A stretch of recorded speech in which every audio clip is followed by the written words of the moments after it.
bồi vàng lệ thì vàng người lớn á lệ đấy mẹ hoa sản linh su lộc tâm sống phong kê cắn sản tạo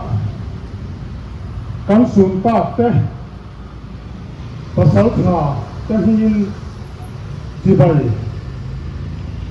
cà bụ châu cắn răm cắn nắm cắn xà khoa á hình nó tụi hiang tì thầy cắn này á cắn nắm và sáu thả tên anh luôn nó để thi sinh anh lâu làm có với nhà hiang thế răm thế nắm lệ cắn Christian á xà khoa hum tụi hiang anh nghe cắn tì về thầy tía rồi chú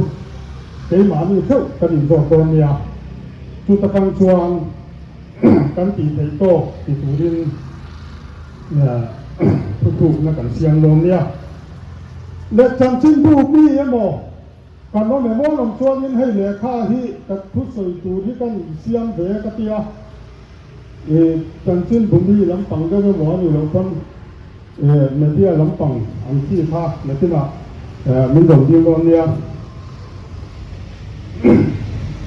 anh hát sắp đến căn bát hiang rốt tí về xí lo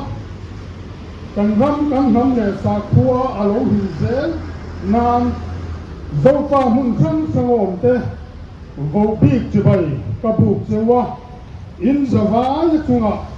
các bát hiang tui này mal sôm na rổ xe amen căn chia căn in xin lên ha sắc lên khang ạ căn răm để sa khua chuan để atok nè cả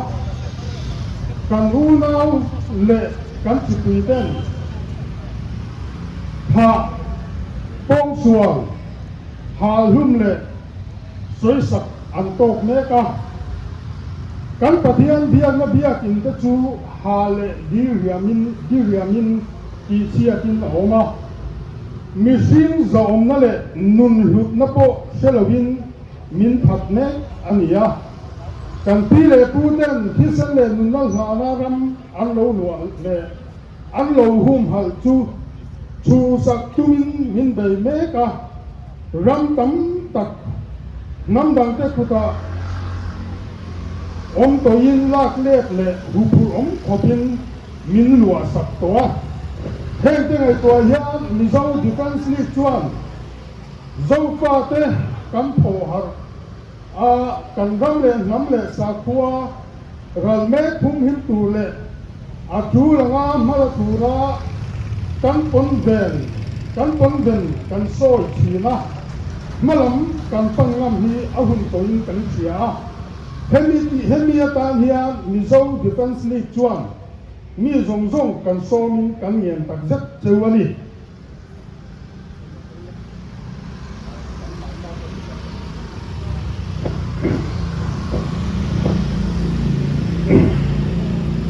India in mi pathum mani mo phur na hen thei lo le an ti tu ti lo kan kola chung te chuan an thu theng zom na le India ram zom na hi an ti theme ka ni chung te chu an huaya mi te hi an ni pakhat na chu kan prime minister Narendra Modi ani apa ni na chu kan Union Home Minister Pu Amit Shah ania apa thun na chu Manipur Chief Minister N Biren Singh te hi ania India ram hi pangpar huana pangpar chutin om na ruwa taka pangpar om khom chu ti chia in India Constitution le dan te chuan palzut ne ka United Nations dan siam thegin an palzut ni India dan pui Constitution of India in thua le tu te min pe an huai mi te hi an lut lovin an bo chia ni ena article som palina in aso yangin Vini ayan may tele zofa ta in kara equality ang talo dan ma kan indukang talo rong rel na leinayin akal ta Bina chuan article som pangana prohibition of discrimination on ground of religion, race, caste, sex or place of birth atia sex ak an nei chia ta zom nan ti bor banga sarua tin tong te min zo puya kan sa kho bia kin te min ha sakta chu ma chuan an mo phun na yan hen zo lo di chuan apal asina chuan article som pakuana right to freedom, freedom of expression, freedom of speech and expression. Te với nhà chuan, dấu pha te tan hian om talo mati mấy turin, kan chief minister lang pulang do mate, kan MP pu van lang về mate na, ngam thilung pua an thu soi te chu, với nhà hian in beile ti na kom me ka di, chu bang chuan in mi dang ten. India ram state sang politician leader le and chief minister then right to freedom of speech and ni chuan engangi an ni hian an nei velwan zofa tu venia hian hi siangu mizoram hian chief minister pakhat chia kan nei chu kan chief minister zon ta pulang do ma yini chu bang chuan ani hi kan chief minister a zofa te hian pom ta ngu ti poi ka soi du ni chuan dina chuan the rights of minorities in bo chia sakani minorities the rights of minorities ta he na in hum na tu te ani ne na du sak ding na te tura dani na siam zong zong te chu với nia yan kan prime minister le union home minister le Manipur chief minister Biren Singh ata yan unfortified te kadi chu ni kan sia ta ngai na chuang ina chuang scheduled caste and scheduled tribe prevention of atrocities act 1989 nuaya kanun na tele nei te in kara lấy này ta có đâu để sạc ăn gì á cả nụ nào ta in lệ lẩu hào sạc lệ hạ ăn gì á sa không muốn chỉ chia để hào sạc ăn gì chung in cả nụ nào ta lệ cả nụ nào ta là cả tổ nó tì rệ tụm mà lạc na mồ ăn này là what abul tum tu mấy tay chief minister lệ mấy tay mi pui te ham chan na tur an na song zel hi chia thiam har kan tia tin United Nations in ram lei pu lung fa te zong na dik na chan vo le thu nei na min pe India sarkar nei pu ina pom United Nations Declaration on the Rights of the Indigenous People an rit min za sak turin kan ngen chewa Manipur buai na mấy anh hi India ram dang ne zom na mga timit turin kan ngen chawa di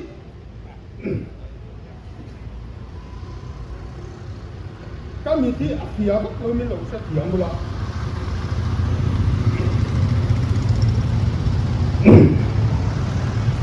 kan ngen chawa buai na mấy anh hi chom nung to lo turin India sarkar le BJP party zom taki ma la turin kan ngen chawa heng mi pathum te kuta BJP party zom na cheme ki BJP party ya in BJP party ya mi India mangai le BJP party ya mi thak tak te lo pen chuaka he mi pathum te kuta ro re la thalo hi lak saka dik na le fel na mga buai na tire turin Mizo Defense League chuan BJP party te kan ngenin kan som chawani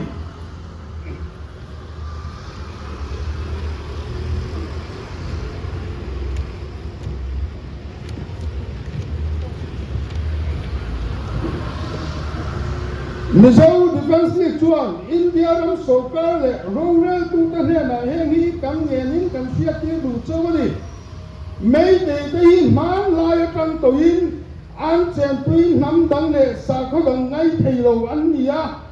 an sa kho bon hindu sa khuat ti bor bang le zom na ti chetu an nia India majority te support da duwa wangin Hindu mei an nia Hindu tak tak nilovin Hindu lem kacha Hindu ni kai hi kan sia ta tha ni chuan chu mei an nilowa Hindu siltir na sa om tak tak te thiang hi tak tak te hi ti bor bangin Hindu sa khuai na thiang lo wa ngai po hi an ti thiang te kan ni mei te Hindu hian chu wang chuan India ram mi pui te po hian mei te mi sia hi sil chiang ula se chiang ula kan du tak se tani mei te hi buai na siam wen le tu ma nei lo an nia wangin le tun buai na a po hian a bul tum tu le dan bo chiat na a bi kin rang thuam police station atanga la chua a te sa komun thiang in ti bor ban na a te mi kha le kong sual na a te nei chia sarua ka kholai pan tui na a te kan chak lo le mau sen kha na le sual na sang sanga aram bai teng bo mei te li pun le mei ra pai bi manga in ham noi vek an nia wangin man zel tang tir ka vek an nia Manipur boy na hi ti re kan du tak zet ani chuan an on na 700 square kilometer hi concrete a hung vek ni se ti chuan Manipur boy na hi ti re ani ba ka hen na